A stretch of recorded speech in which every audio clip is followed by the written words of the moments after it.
English language speaking course मध्ये आपण काही गोष्टी लर्न करत आहोत. आजच्या सेशन मध्ये आपण काही असे महत्त्वाचे वर्ड्स ते आपण लर्न करणार आहोत. So here you can understand first of all what do you mean by word. शब्द म्हणजे काय. So here is this word. Now the question is for you. हा शब्द आहे का. हा शब्द आहे का. नाही. का नाहीये. बिकॉज त्याची जी अरेंजमेंट आहे ती कशी आहे. मिनिंगफुल नाही.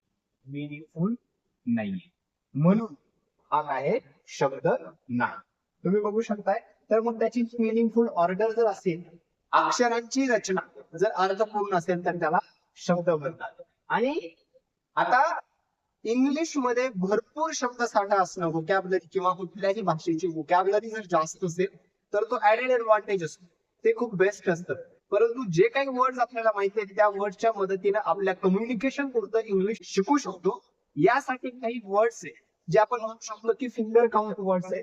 आणि latest list out them finger count words आणि आपण त्यांना प्रॅक्टिस करूया. ते वर्ड्स कुठले तर here you can see 2 letters अशी 2 अक्षराचे काही शब्द आहेत. आणि ही 2 अक्षराचे शब्द जे आहेत ही तुम्ही स्वतः रीड करायचे आहे.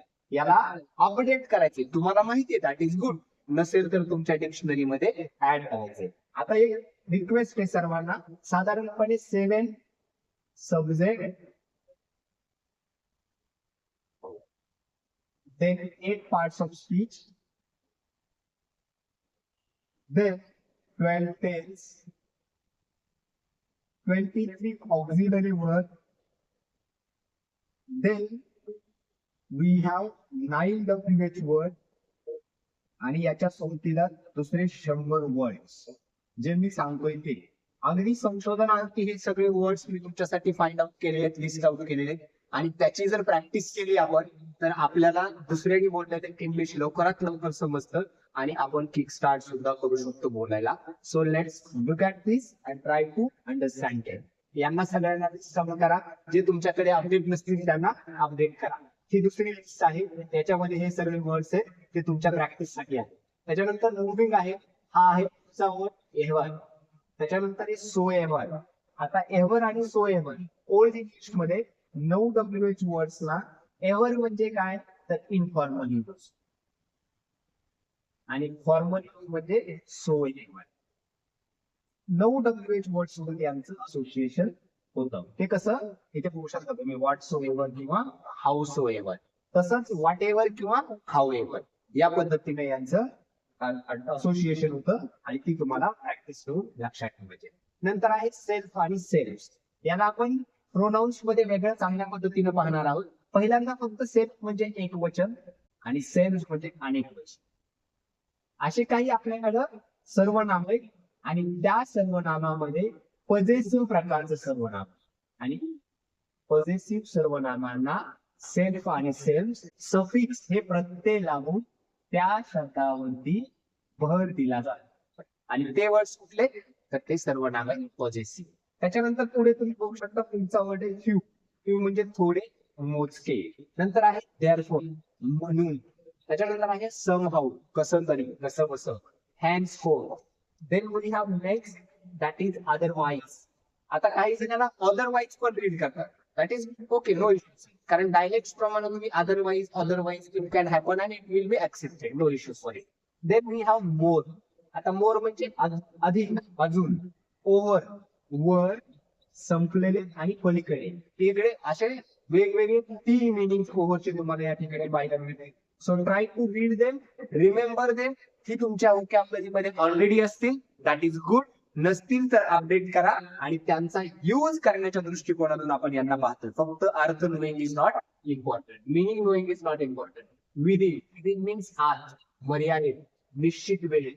अमंग म्हणजे मध्ये मधोमध 3 किंवा त्यापेक्षा जास्त वस्तूमध्ये किंवा लोकांमध्ये that is called as among. Then we have next that is rather.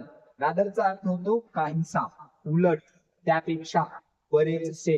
त्याच्यानंतर तुमचा शब्द आहे हिअर. इथे तुम्ही बघू शकता इकडे. त्याच्यानंतर आहे देअर. THE आली देअर इथे. आफ्टर. देन आफ्टर मीन्स नंतर. त्याच्यानंतर आहे दिस. आता हा सर्वनाम आहे आणि हे सर्वनाम अतिशय महत्वाची ठरतात आपण लँग्वेज लर्न करत असताना. दिस हा सर्वनाम वापरत असताना तुमच्या जवळचं कुठलंही एक सिंग्युलर ऑब्जेक्ट तुम्हाला पॉइंट आउट करण्यासाठी, डेमॉन्स्ट्रेट करण्यासाठी याचा वापर केला जातो. आणि दिवसभरात हजारो वेळा व्यक्ती, वस्तू, पदार्थ, प्राणी या सगळ्यांना डेमॉन्स्ट्रेट करण्यासाठी एक गोष्ट असेल, एक वचन असेल, ती गोष्ट दाखवण्यासाठी दिसचा वापर केला जातो. सेम नोट वरती दॅटचा वापर केला जातो.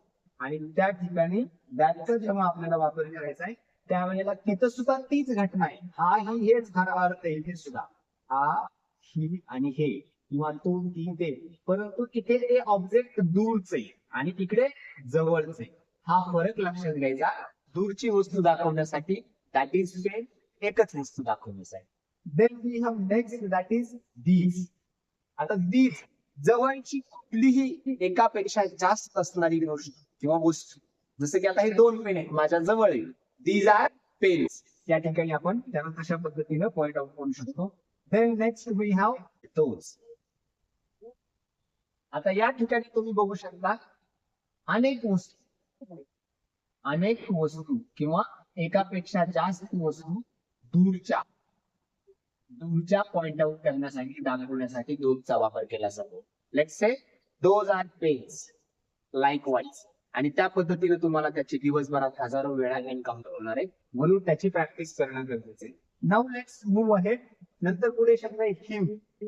हिचं पोझिशन आहे, हीच, त्याचा, त्याचे. त्याच्यानंतर आहे हर. मेस्क्युलाइन जेंडर, फेमिनाइन जेंडर. हर जो आहे तो फेमिनाइन जेंडर मधला आहे आणि या फेमिनाइन जेंडर मधल्या हरचा वापर तुम्हाला या ठिकाणी बघता येईल. त्याच्यानंतर एक पुढे माइंड. ओल्ड इंग्लिश मध्ये किंवा स्पीकिंग इंग्लिश मध्ये माइंडचा वापर केला जातो. This pen is mine, this remote is mine, so likewise. त्याच्यानंतर पुढे आहे बघू शकता our, O U R. It's a position of we. We चं पोझिशन आहे our. Then we have next that is your. You चं पोझिशन आहे your. त्याच्यानंतर यू. आता या ठिकाणी तुम्ही बघू शकता यू आपण प्रोनाउन्स स्टडी करत असताना सेपरेट पाहणार आहोत, परंतु इथे फक्त अर्थाच्या दृष्टिकोनातून यू मीन्स तुम्ही समजून घ्या. दे म्हणजे तृतीय पुरुषी ही, सी, इट ही जी सर्वनाम आहे त्या ठिकाणी प्लुरल मध्ये दे वापरलं जातं.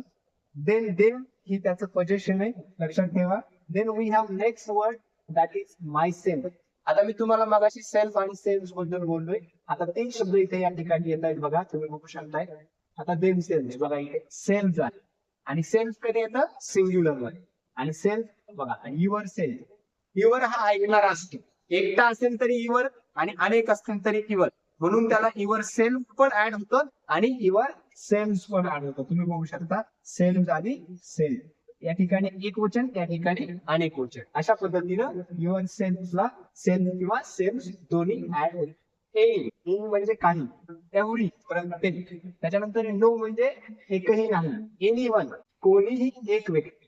त्याच्यानंतर एनिथिंग कुठलीही एखादी वस्तू, एनीबडी कुणीही, एव्हरीवन प्रत्येक जण, एव्हरीथिंग प्रत्येक वस्तू, एव्हरीबडी प्रत्येक जण, नो वन मीन्स कोणीही नाही.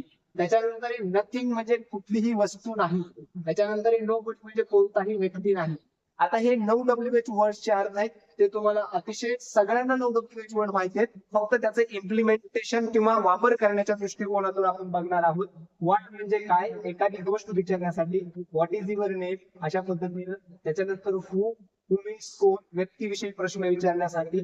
त्याच्यानंतर दुसरा आहे एखाद्या वस्तूची, पदार्थाची मालकी कोण आहे त्याच्याबद्दल प्रश्न विचारण्यासाठी हुचा वापर केला जातो. आणि हुचं सेकंड केस म्हणून किंवा ऑब्जेक्ट म्हणून हुमला वापरलं जातं. त्याच्यानंतर पुढे आहे तुम्ही बघू शकता वेअर. ठिकाणामध्ये बद्दल प्रश्न विचारायचा असेल तर वेअर वापरलं जातं. एखाद्या गोष्टीच्या पाठीमागचं रिझन, कारण जाणून घ्यायचं असेल तर आपण त्या ठिकाणी वाय हॅव वर्डचा वापर करत असतो. त्याच्यानंतर पुढे तुम्ही बघू शकता या ठिकाणी वेळ. एखाद्या व्यक्तीला वेळेबद्दल, दिवसाबद्दल, वर्षाबद्दल, महिन्याबद्दल प्रश्न विचारायचा असेल तर वेन हा WH वापरला जातो. त्याच्यानंतर विच हा WH वर्ड 2 किंवा अनेक गोष्टींमधली एक गोष्ट स्पेसिफाय करण्यासाठी विच हा WH वर्ड वापरला जातो. So that's it for this session. We will see in the subsequent lecture. Thank you.